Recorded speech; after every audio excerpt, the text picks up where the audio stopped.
I'll concede your point just for brevity. But What? Brevity? We don't do that around here.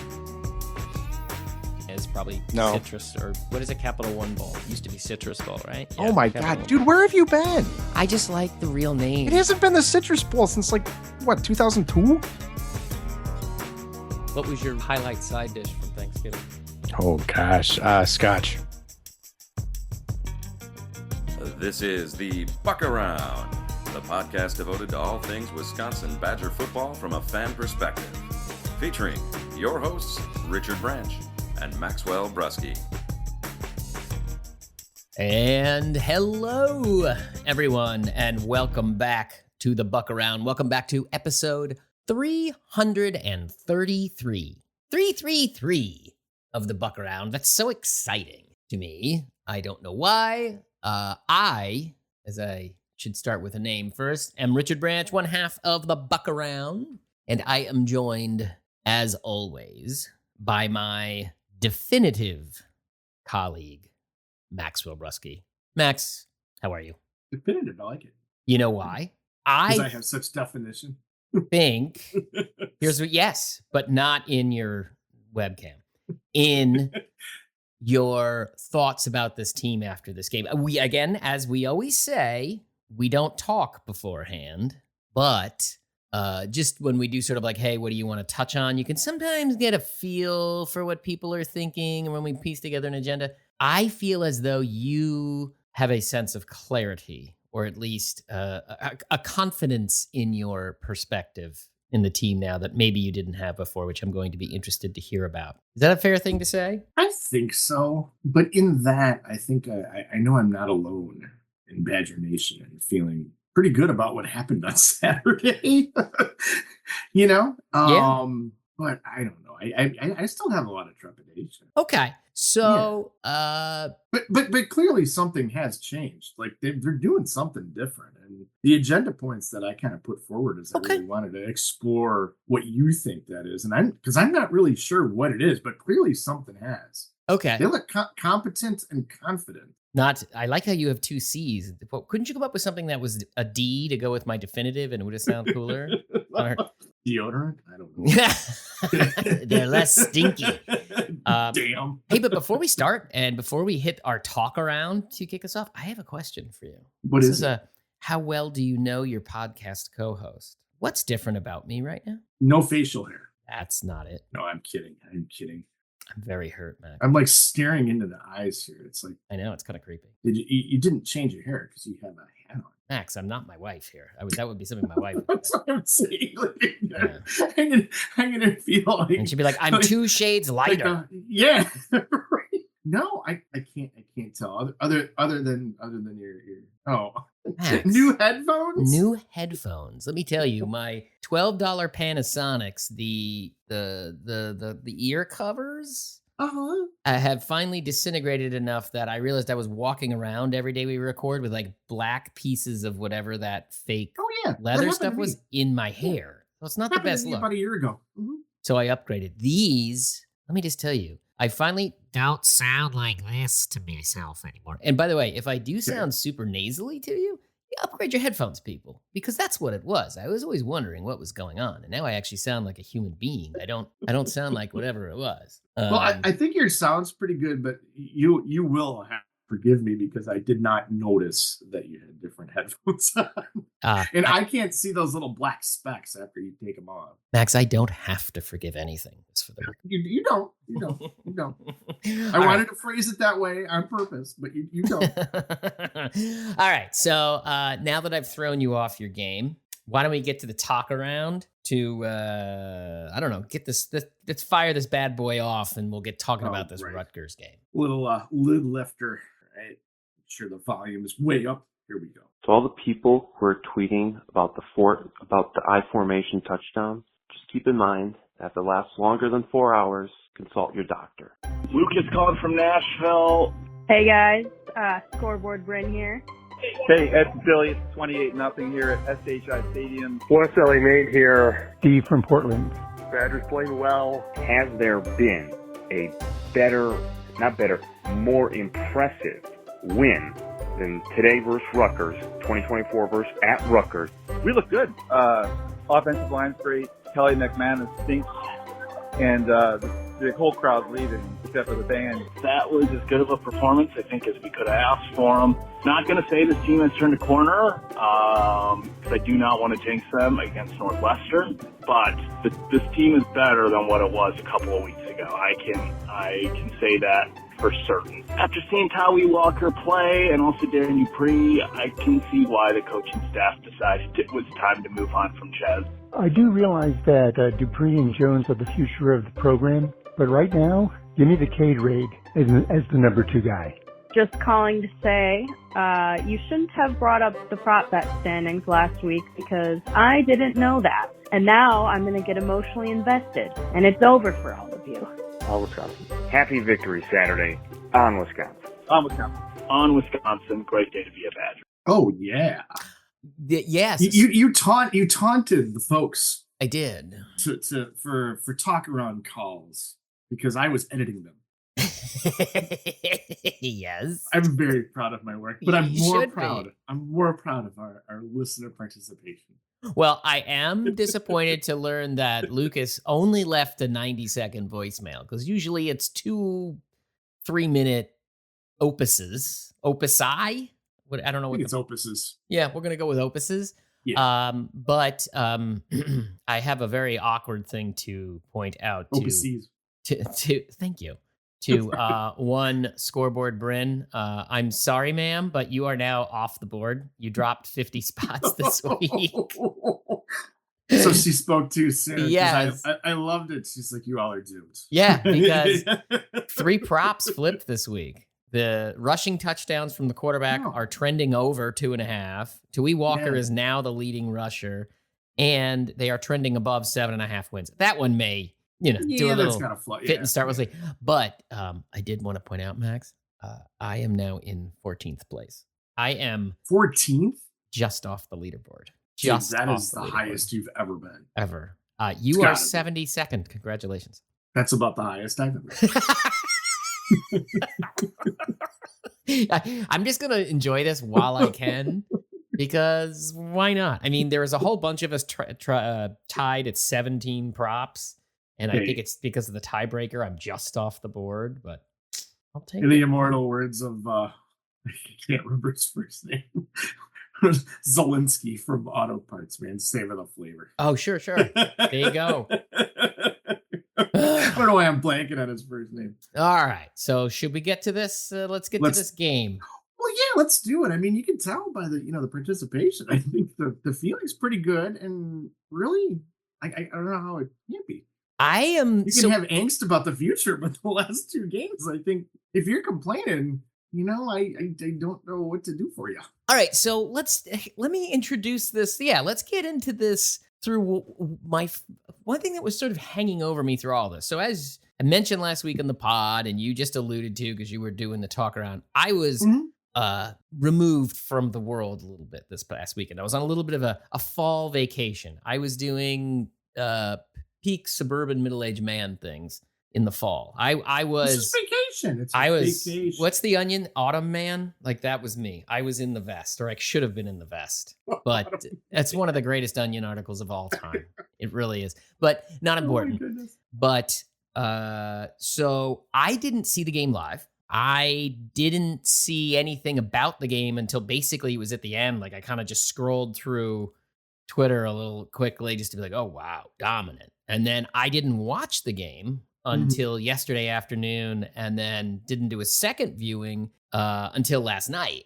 And I went into this thing knowing the final score and everything. I said, oh my God, I'm just going to see a complete, just dominant barnyard blowout of a solid team, and it's going to make me ready to rocket to the moon. And I'm like, I watch it, and I'm like, I don't know if I feel that way. Is that weird? Is that weird? It's not. No, it's not. I think the weird part is that you can stay away from it until it was so what was the score when you first checked it? I think 28.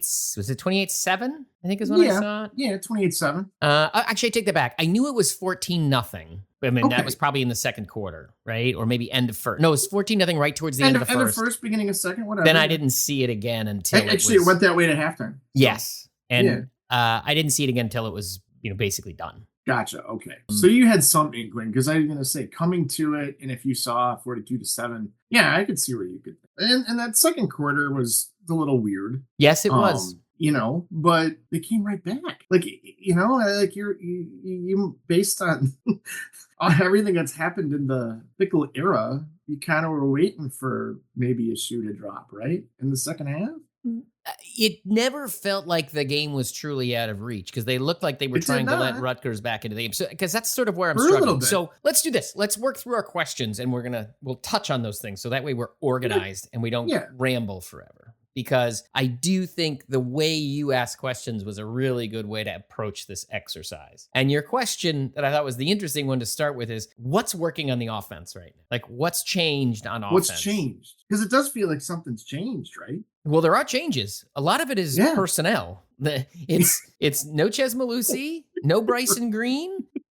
Will Pauling's in and out of the lineup. He really is too. Yeah. A lot more Vinny Anthony. When Will Pauling was in this game too, I mean, and he did leave and he doesn't have a concussion and took a pretty bad hit, but he wasn't much of a factor either. He was targeted. I mean, targeted, but he got overthrown. What, on the second play of the game or the first play of the game? It was actually the first snap. Yeah, because that wasn't Vinny Anthony, right? No, you feel like if it was, he would. Yeah, it was Will Pauling. I'm kidding. Yeah, but no, it was Will Pauling. Yeah, but you couldn't tell the difference because of the number. Yeah, exactly. But that's why I never remember. They did the same thing on defense. A slight digression.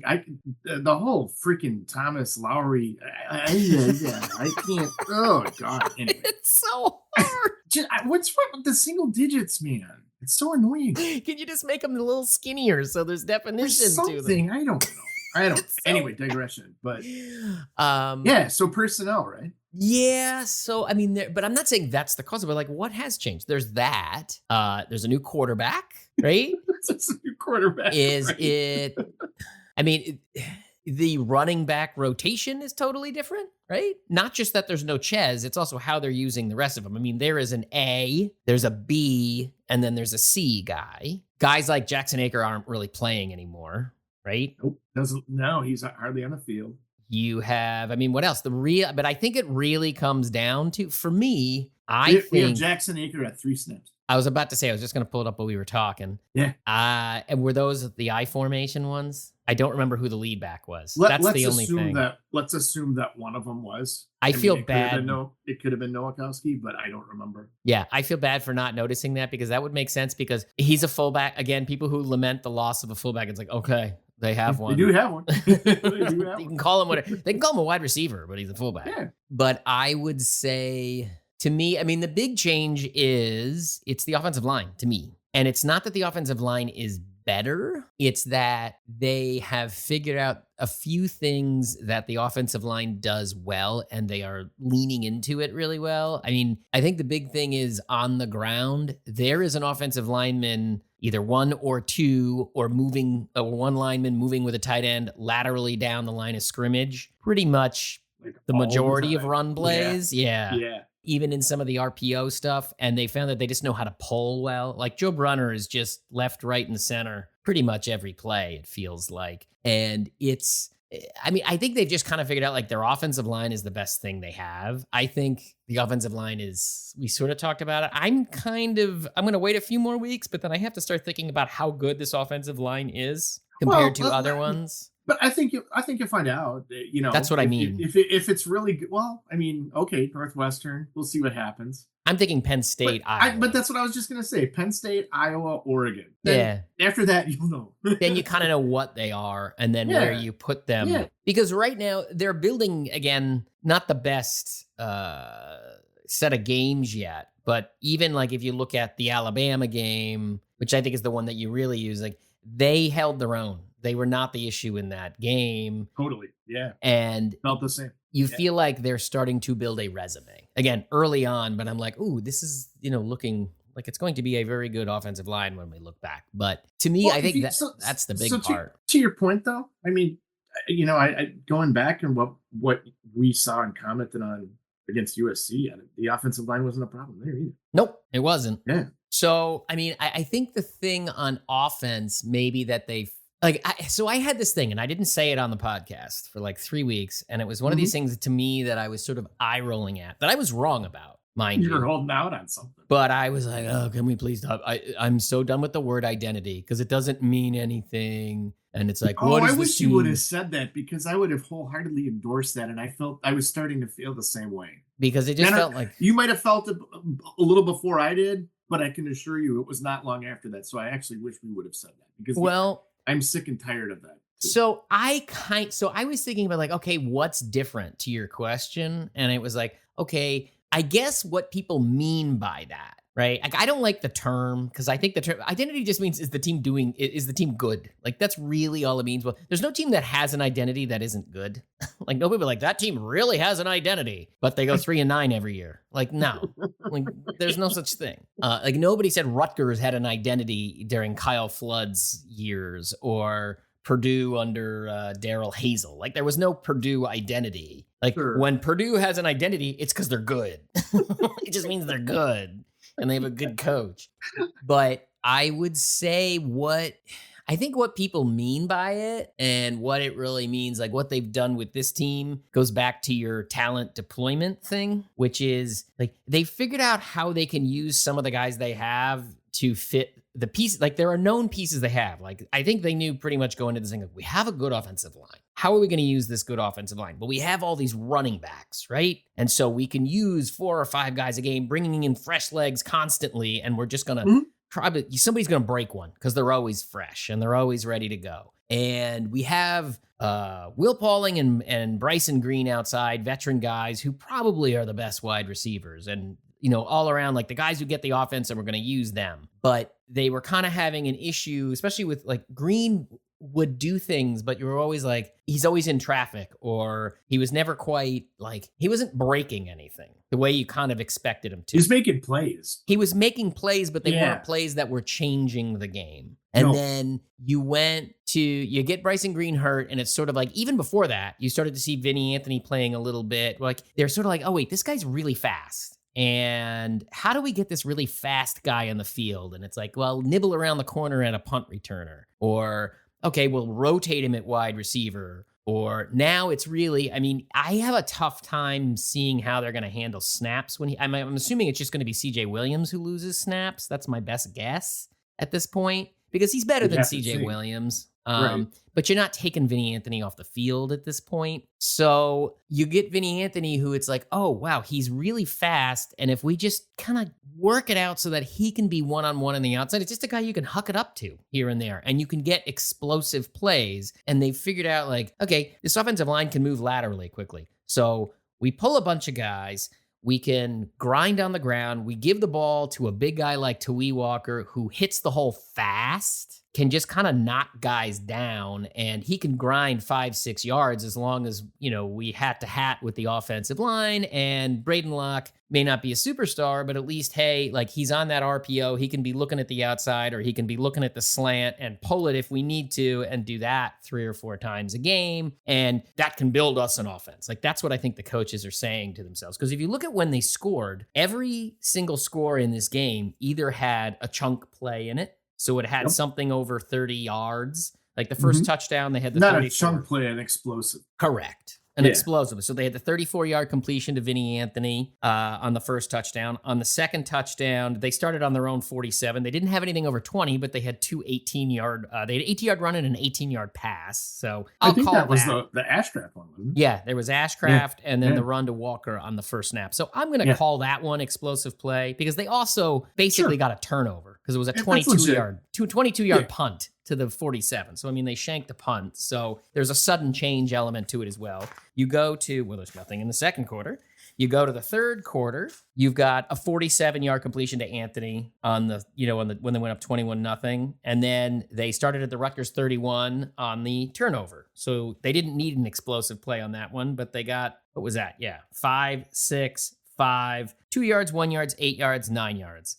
And it was basically all on the ground into the end zone. So no explosive play, but short field. Then in the fourth quarter, you had the 55-yard run by Walker, and then on the last drive, the 45-yard run by Yakamele. So it's just that. Like, the only thing that's changed on offense is they figured out a way to move the ball while giving themselves a chance to take big chunk plays. If they don't get a chunk play and it's not a sudden change possession where they're on a short field, they're probably not going to score. I mean, they can against a Purdue. They did it, but it... Or against a Western Michigan. Yeah, it makes it tough.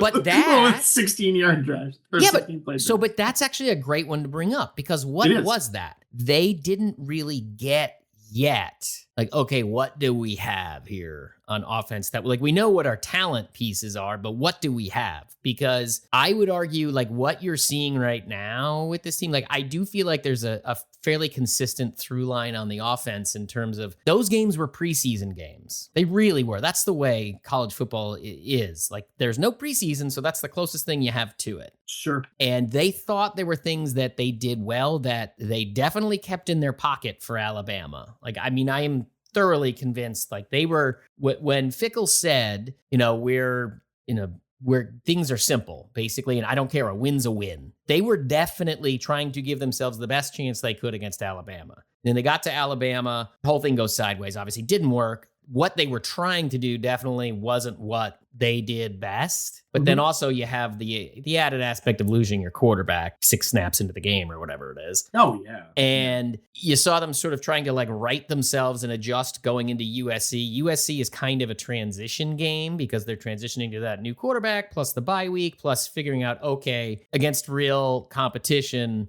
we got to make some tweaks. And you sort of have the USC thing and then the come to Jesus thing with Ches, which is whatever it was. And now you're where they're at now, which is, they're halfway into the season and they think they know basically what their talent is on the offense, and they're just trying to use what they've got. So when people say to me, like, oh, this team now has an identity, well, it's like, oh, okay. It's just like they figured out, like, they did what I think a good coach should do. Like, I think this is honestly good coaching to this point. If they can, keep this thing going forward and keep punching people the way they have, if you want to call that an identity, totally cool with it. I don't know that it means anything. It just means, like, oh, they kind of figured out what they have and they're leaning into it. So cool. Want to use that word? That's fine. I always feel like I guess maybe my pushback was always like, it's just a fancy way of saying, like, they know who their good players are and they know how to get them and use them. Either that, or it just seems like unnecessarily metaphysical. Like, totally. I think it has to do with some kind of gestalt phenomenon that I can put this into 3 words, right? Like you were talking about Purdue, right? Basketball on turf. Yeah.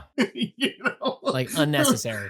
Yeah, or like the Wake Forest thing. Yes, they run the claw fence. Yeah. But if you can't do it in a marketing slogan, then there's no identity. Sure. Is that a bad thing? I think you just broke it down pretty well, because it really maybe just took some time to figure out what they had, which I think part of the angst of that was that after last year, when I think the consensus was there was some misevaluation of talent, you would think they would have had it figured out this year. Right. And I'm going to, I'd give the staff a pass on Ches too, because I don't think anybody would have known that he wasn't quite the same necessarily until game action.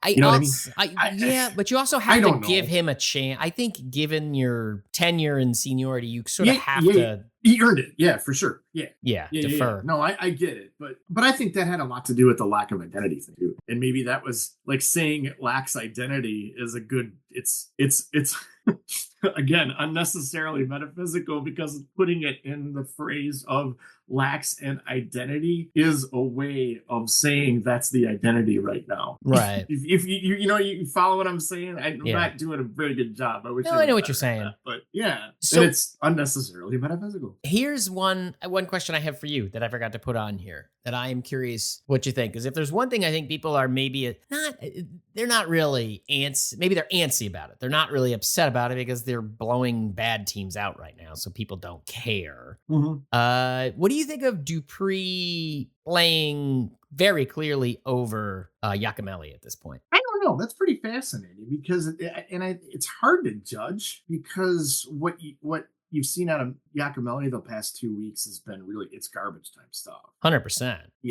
So I don't know. I don't know. I like that Steve said the Cade raid. I thought that was pretty funny. Yeah. But and I don't. It's very tough for me, but I will say this, that I always feel like Dupree is really close to breaking one. And I don't know if it's like a vision thing or like he's something that he's missing or the holes aren't quite the same, because I feel like some of the holes that Walker's been able to run through the last 2 weeks, if Dupree had those holes, he'd hit them just as hard and break just as big a runs, wouldn't he? Maybe. I don't know. I mean, I haven't sat there and looked at the film to see if there was a hole and he missed it and made the wrong cut, but I feel like if he hit those same holes, he would have done the same thing. And I can't tell whether the holes aren't there as much, but I do feel like he's like ready to break one, whereas I never know what to expect from Giacomelli. Yeah, it's interesting because, I mean, Giacomelli has been explosive in 2 games in very limited action, right? Yeah. Against bad opponents. You look, it's 6 snaps last week. Yeah, it was 6 snaps against, what did Dupree have? 18, and I mean, Tui had 48.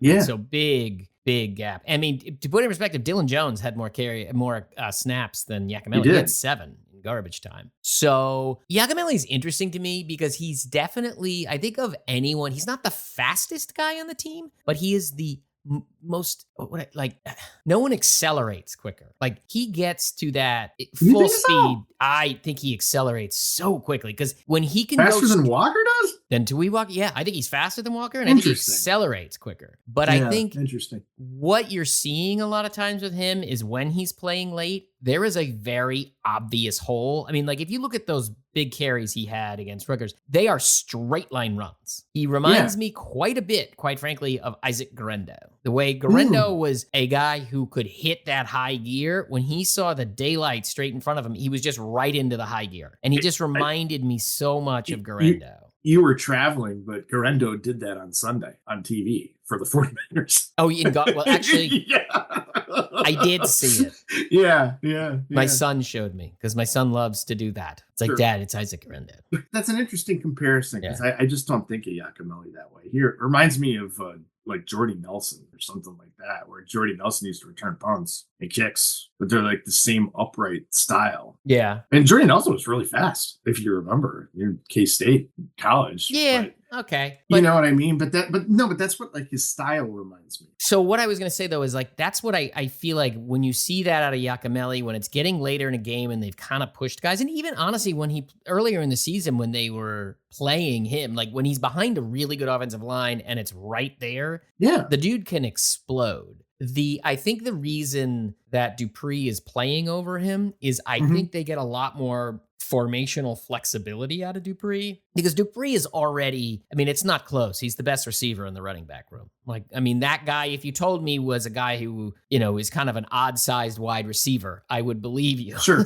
Sure. No, that's true. Like a big bulk, because that's kind of what he looks like, a real natural receiver out there. So to my point though, I mean, I always thought they would get that out of Giacomelli because he came in as an athlete. Yeah, he was a jack. Like, I would have thought they would have gotten that out of him. But he's not, like, I don't know what it is.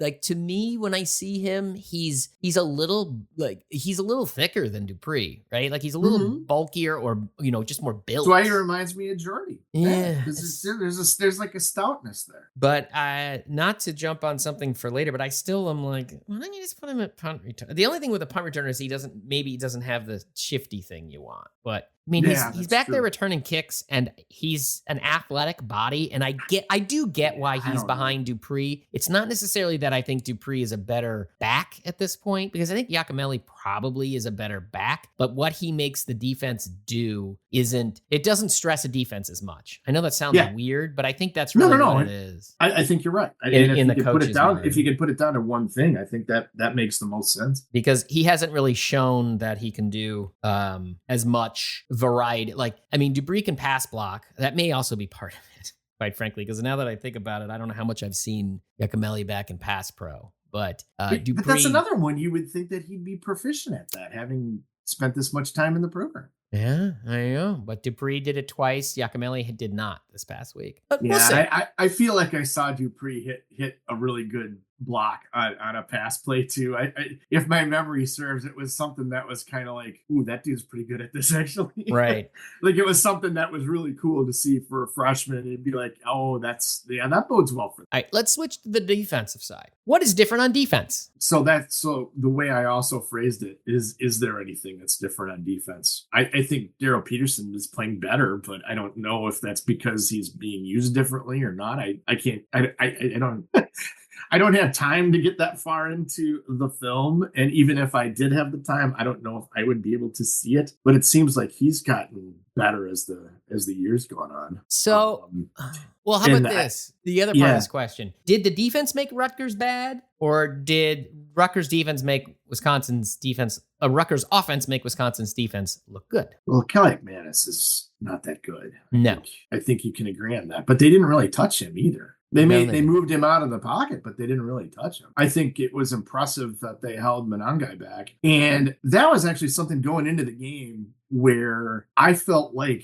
why do you think Monangai is going to hurt them this year when he didn't last year? I don't know if you felt that way, but that's all I could think about, like during this, in the lead up to this game. I get it. Monangai is good, but he was good last year too. Because I thought they had him figured out pretty well. I think the assumption was this Rutgers team as a whole was just better than the team that the Badgers played last year. Well, and based on everything that's happened to this point, it has been. I mean, yeah. Right? So if 4-1. Yeah, and if they're better as a whole, then that'll make each piece more of a challenge, right? Yeah. But no, they weren't. I mean, to me, the defense thing is kind of pretty simple because you saw it right away. I mean, like on the first two snaps, you're like, wait, they have three linebackers. Oh no, that's Austin Brown lining up 3 yards off the line of scrimmage, or there's Preston Zachman, or there's Hunter Wohler, or there's Brown back, or there's Lofi stacked right behind the linebacker, so he's 5 yards off. And it's like they basically used one of their safeties as a linebacker.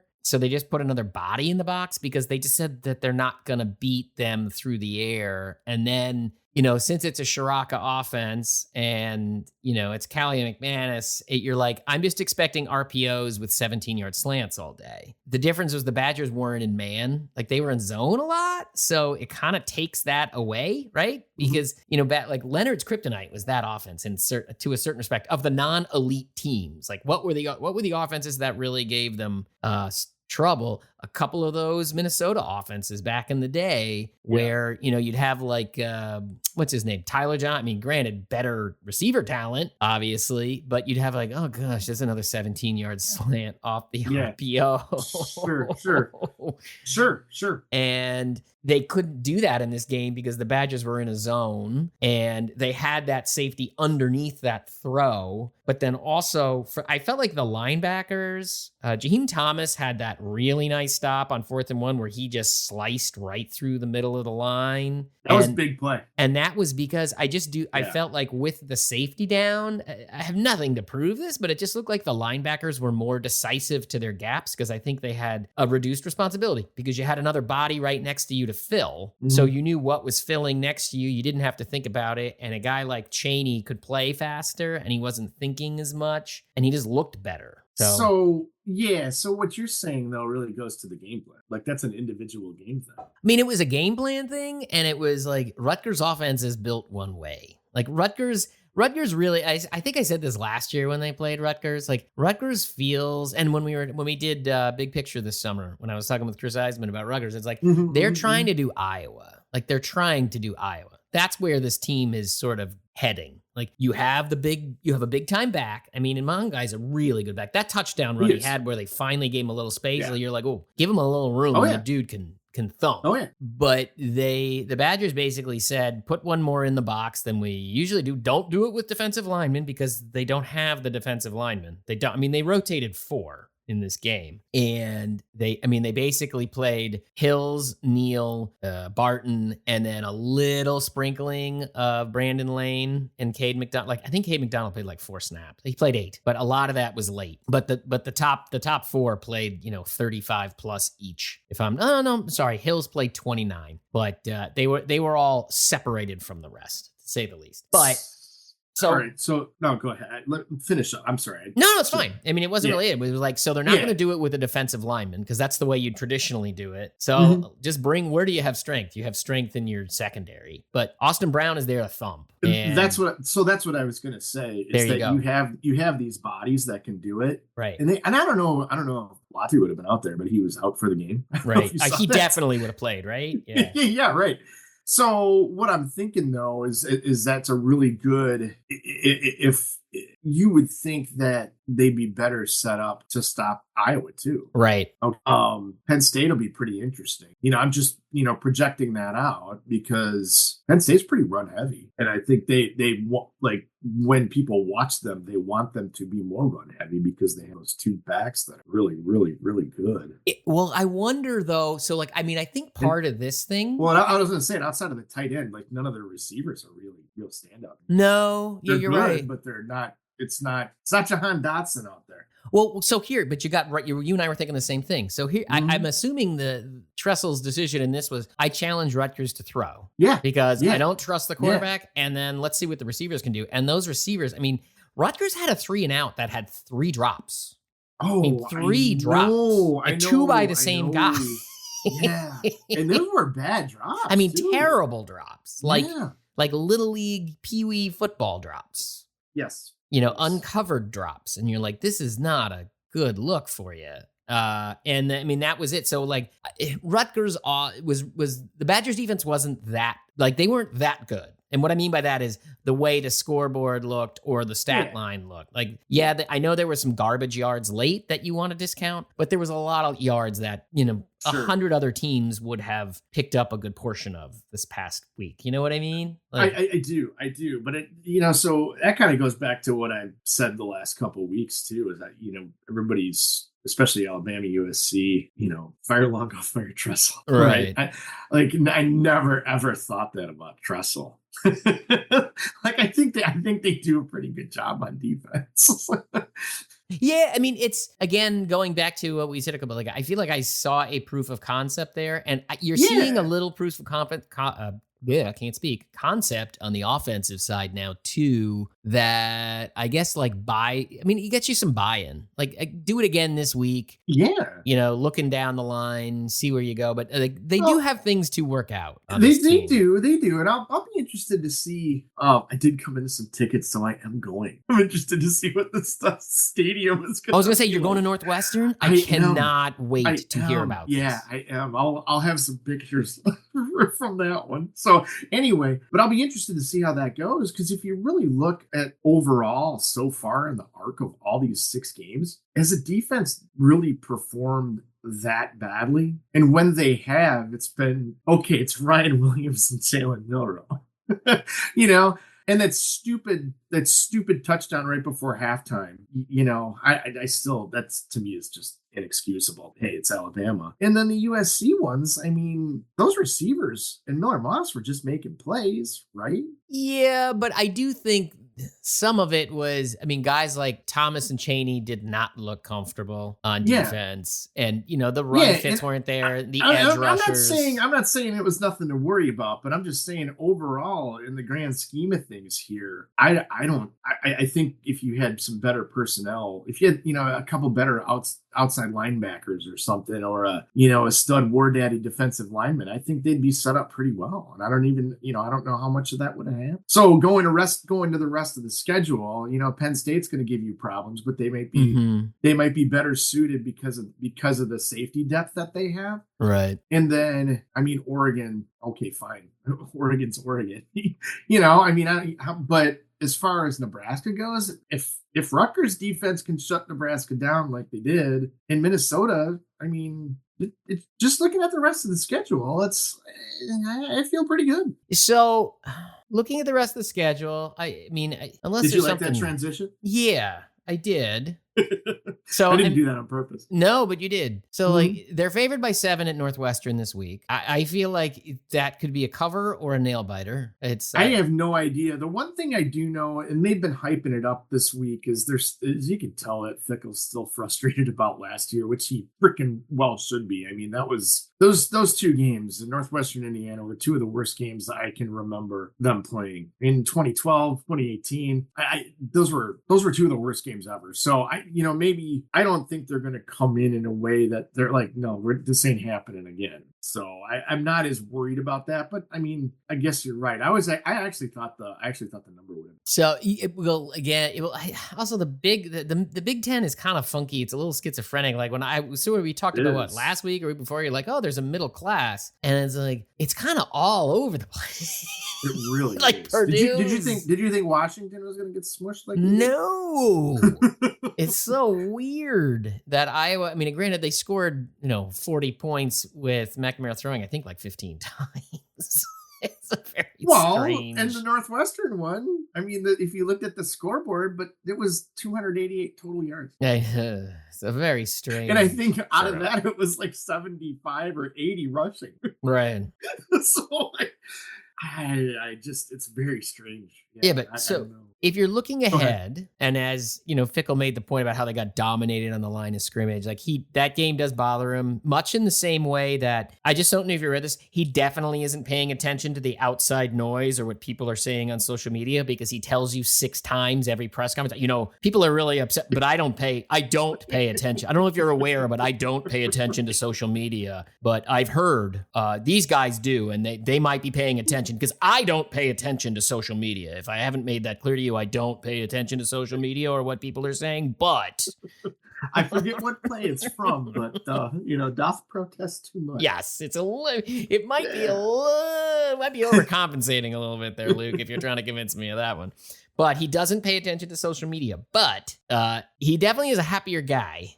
He's making jokes. He's cracking. He's not cutting off people's questions anymore. So I do feel like they've kind of turn the dials enough to figure out something. But looking ahead, right? So like you got 4 wins out of this team right now. You got to get to 7, right? I mean, I think you're looking at 7 or 8. You got to get to 7 to feel like there's a level of success and improvement. I mean, given the fact, and a lot of that's because the schedule's really hard. Well, they have the number 2 and the number 3 team on it. And they played the number 4 and the number 13. So Yes. Right. So you're looking this week. That gets you 5. And then you need two of Nebraska, Iowa, Minnesota, right? Seems pretty doable. You'd like to think they could get 3 and then just, puncher's chance against Penn State, Oregon, and you're happy, right? Yeah. So 7 and 5 and not look bad against Oregon and Penn State. Is that what people want? You think? I think so. Interesting. So. I think that's legitimate, isn't it? I think it's legitimate. And I think it's legitimate to even expect that. I don't know. Well, I mean, there's things that I am still puzzling over. Like, what does this mean? Like, what is Nebraska now, right? Because this is the team that eked out a win against Rutgers barely.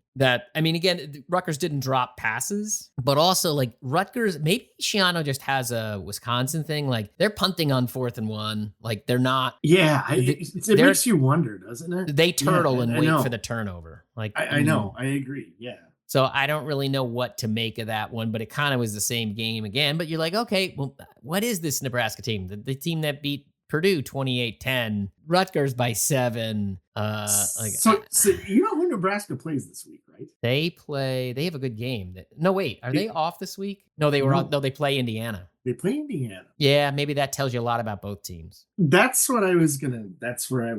Yeah, that's where I was going. And then, but they do seem improved though. Right. But you shouldn't have lost that game to Illinois. Like if you're that improved, like come on.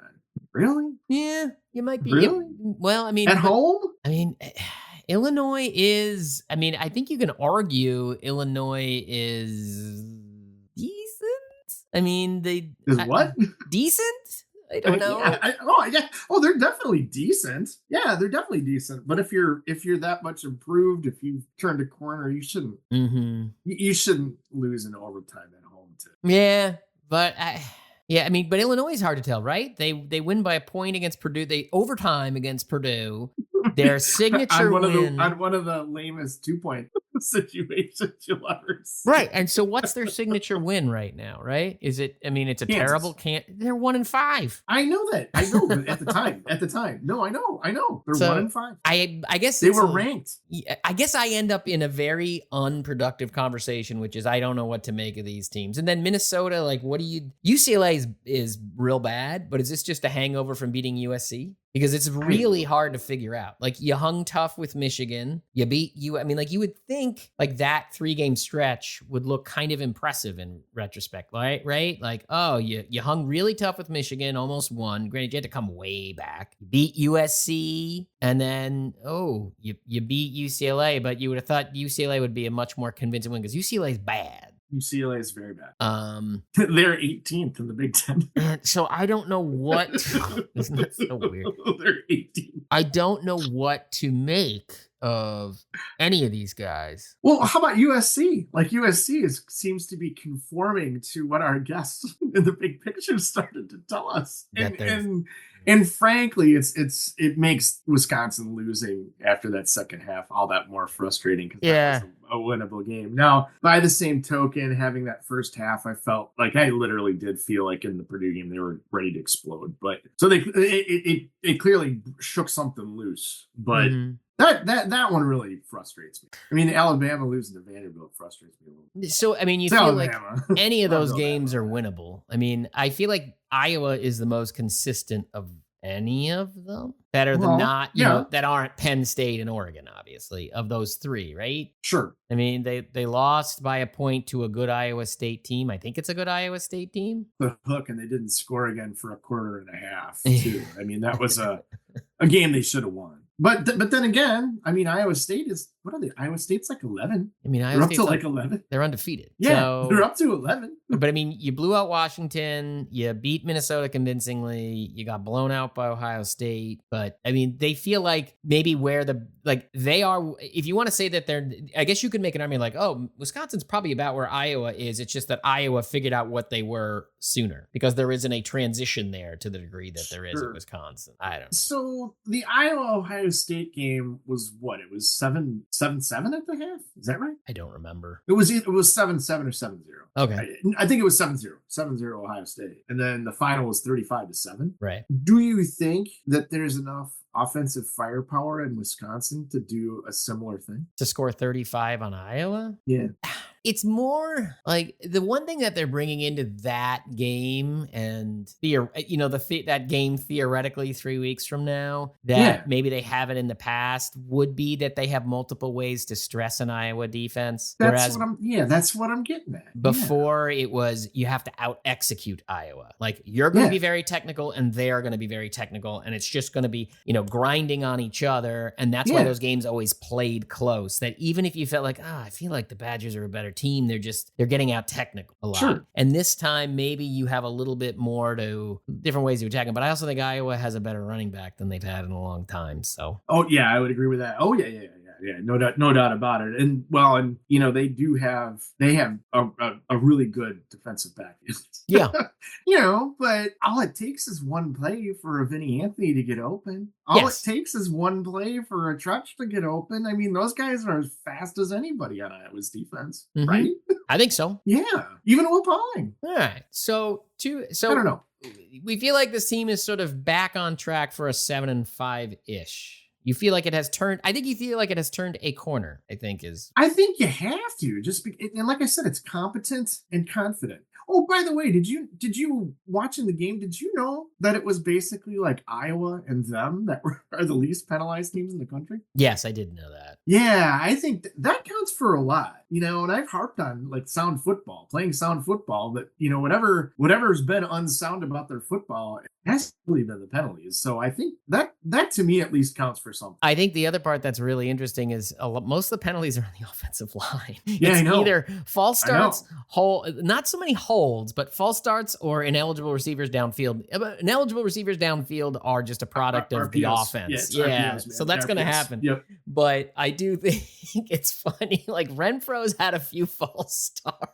He had 2 of them. I know, and he had one last week. I said I'm watching the game, and I'm like, that's on the freaking center. What's up with that? Then I was like, that's the center again. What the hell? Yeah. So it is interesting that the best unit on the team is really the one that's getting penalized to any degree. Yeah. So you know what? Before what we did there, we just sort of laid out the glide path of the Badgers going forward. We didn't talk about our under the radar player of the game, which we should probably. We're going to mix it up and do it at the end. I wonder here. what reminded you of the agenda sitting next to me. Okay, all right. It was okay. I thought it was going to be penalties and offensive linemen. It might be, but yeah. I went first last week, so you get to go first this week. Yes. What do you got? I'm going with Joe Brunner. Are we allowed to take him? That was going to be my question to you, because he was mine if we're allowed to take him. Because the offensive line is getting a lot of love, and I didn't know if that meant like, should we not take Joe Brunner? But I think we're allowed to, because I feel like the love generally goes to like Jack Nelson for some, like he's the tackle and and he's the guy who's probably going to be the highest drafted guy out of this team. But yeah, Joe Brunner's the fact that he can pull both directions now, I'm glad you said that, because that's how I felt too, is like you see him moving all over the place. And I know on the broadcast, I think was it on the Dupree touchdown? I can't remember. He just like, that was like a vintage level. Like it could have been Kevin Zeitler or something making that pancake block. Basically, like one of the old timey 2010, 2011 offensive linemen. Well, and if you want to put an asterisk for if we weren't going to allow it, or if we just want to have a second one, the other guy I really thought played well, because he made some tackles on the outside really well. And quite frankly, he tackles a lot better than his battery mate at the other side of the cornerback room. Nizer Forkerine is a really nice, he has been, he was pretty good at it last year too, before he started to get knocked around. That dude is going to be an under, like he is so going up my radar of underappreciated player, like that I'm gonna miss. Like who's just a sound guy who like grinds. He's got that Derek Tyndall vibe to him. To your point too, is I don't know if he'll get drafted. Maybe he will, maybe he won't, but he's gonna play in the NFL. Yeah, you think he'll have a Well, like your all-timer Dare, It's like he wasn't drafted, but here he is. That's what, 7 years now, and he still does stuff. 7-year NFL he still veteran. shows up on highlights, and I think Forkerine's that kind of guy. Dare had a fantasy-worthy week 2 weeks ago. Yeah, that I was very excited about. I think he had like. And he's been holding, right? Is that what it was? Yeah. He's got 12 or 15 points. He holds. He kicks field goals in an emergency situation. He's the emergency kicker. I like how we somehow made this show end on Dare. I really like that. I had to. Well, no, because your love for Nizer Forkerine is very similar to Dare, and I think there's a commonality between those two players. Oh yeah, I think there is. I'll give you that. And they both came from like nothing. Dare was like a walk-on. Right. His sister might be one of the best basketball players in college of the last decade and a half, but right. He wasn't recruited by anybody. He was just a walk-on from Milwaukee and had some skills. And Forkerine's similar background in terms of coming from quote nowhere. Yeah. So yeah, I think but I think he's a good one. And you know what's, I think one of the things with him too is you don't, other than USC and even against Alabama, I can't believe Hallman dropped that freaking interception. I know. Dude, what are you doing? Anyway, but other than that, he doesn't ever get his name called because I don't think they throw to him. So Forkerine's getting, targeted much more than Hallman is. Yeah. And he's been up to the task. Can you think of either Alabama or USC when it was Forkerine that got burnt or toasted, or because I know on that Ryan Williams play that was Delancey that got burnt. Yep. I think Lucas was getting abused by Deuce Robinson and Jacoby Lane. He's had a couple.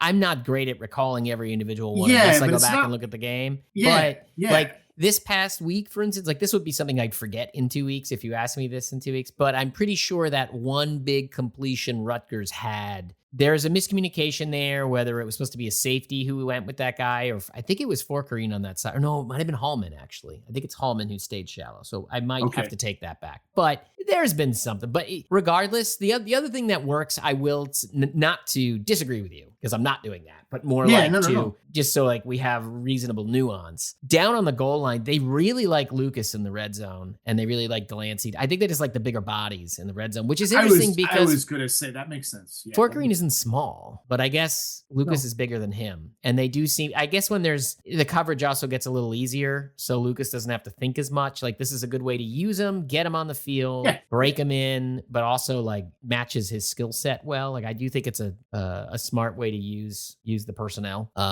They know what they're doing. They do. It's almost like they know what they're doing. Yeah. So yeah, but no disagreement.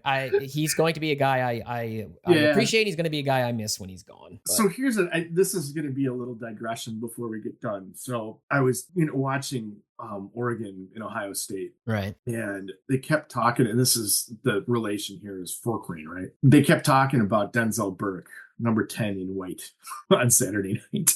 He's a first round pick. Oh yeah, he's so talented. And that dude was getting used and abused. Like all I could think of was my hyper Buckeye friends just ready to throw that dude out a window. and I know you didn't get a chance to watch the game, but it was very reminiscent of the Bradley Roby, Jared Aberderis thing. Yep. When Aberderis just toasted that dude all night long, and it was piercing chalk back like every play. And if he wasn't toasted, he was getting an awful interference call on him. Mm-hmm. And it's just like that's what I'm thinking when I think of Fort Greene is like that doesn't happen. If he might get scored on or whatever, but it's usually one of those things where the announcer or the analyst goes, you can't really defend it better than that.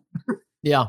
You know what I mean? Where the wide receiver who's highly skilled just makes a play. That's the play I was trying to think of. USC. Yeah. He did give up some completions against USC, but it was in good one coverage. Of them where you said that you can't defend it. That's what made me think of it, you saying that. So yeah. That just reminds me. All right, fair enough. And I'll save my playoff rant and the scheduling agreement. We can talk about another time. We're already over now. No, we can't. I know. I what was I going to say? I only had one. Oh, you know what it was? We could talk about it another time, but I took a screenshot of that article from CBS. And it said the name brand teams like Michigan, Ohio State, Penn State, and Wisconsin, and Alabama, Georgia, LSU, and Texas or something. Right. They included Wisconsin in the name brand teams. And I'm kind of like, take a bow, Chris McIntosh. Well, that's Chris. That's Dennis Dodd. So I wouldn't. I don't care. No. It's CBS. The byline is Dennis Dodd. So as soon as I say Dennis Dodd, like every 4 years does something. Name brand, huh? Yeah. Every 4 years, Dennis Dodd does something insane that reminds me that he exists, and I'm like, oh yeah, that guy just does randomly crazy things. I know you had to ruin it for me. I'm sorry, Max. No, because you are totally correct. Yeah. I didn't even look at the byline. All I saw was that stood out, and it said name brand. That's cool. Dennis Dodd is still mad about the fact 10 years ago, Aaron Rodgers wouldn't talk to him after the Wisconsin Final Four game against Kentucky because he thought it was important. Like he was on that was an all-time great social media rant. I mean, like if people liked that weird Brent McMurphy, Nicole Auerbach argument for a day that went on that I thankfully just avoided completely. Just saw the cliff notes after the National Writers about some pedantic stuff. I'll use the word stuff. Because that's what it was. It was really pedantic stuff. And there was some real anger there that came out. It was like, whoa, these dudes really don't like each other. And I want to know why. But Dennis Dodd getting mad at Aaron Rodgers for not talking to the media after they beat Kentucky. I don't remember that. Oh, it was so great. It's like, what is this guy going to tell you? I don't remember. Like, there's nothing important going to come from this. Like, nobody goes like, oh, well, Aaron Rodgers really helped me, like, get a new appreciation for this game. No, he's just there watching the game. Whatever. I'm rambling. We gotta go. I watched the Bills beat the Jets last night, so Aaron Rodgers is fresh in the mind. Just a reminder for next week, same thing as this week. I'm a man on the road this weekend. I have another adventure planned for myself, and I will be very much out of the mix. You can, remember, 347-77-BUCKY. Call the talk around without me prompting you. Max will have to remind you. Make him work. Same thing as last week. The show's going to record a day late. So we'll record on, like we're doing today, we'll record on a Tuesday. Show goes out Tuesday night / Wednesday morning when you go to work or whatever. So I think on that note. Yeah, I would say that I hope the score is 42-7 Wisconsin again, because if it's not, and if the Badgers wind up on the wrong end of this, there might be some more calls than this time. It would be amazing. Like I said, bring it on, y'all. Bring it on. And if you're there, like there's going to be, if you're going to the game, find Max. He'll be one of the other 9 people that are there with you. So go DM find me on him. Twitter, email the show, and we'll be in touch. Yeah. No. You just turn around and go, Max, are you here? And then like one of the 5 people in the stadium will raise their hand. You just say Max. There's like 3 Maxes in the whole place. Good call. All right. Until the next time, everyone. This was fun. All right. You got it. Till the next time. Enjoy the conversation? Head on over to buckaroundpodcast.com to find all the ways to connect with the show, links to our Patreon page, and feeds for every major podcasting platform. We want to thank each and every one of our patrons. You make this podcast possible. This has been The Buck Around, Badger football analysis from a fan perspective.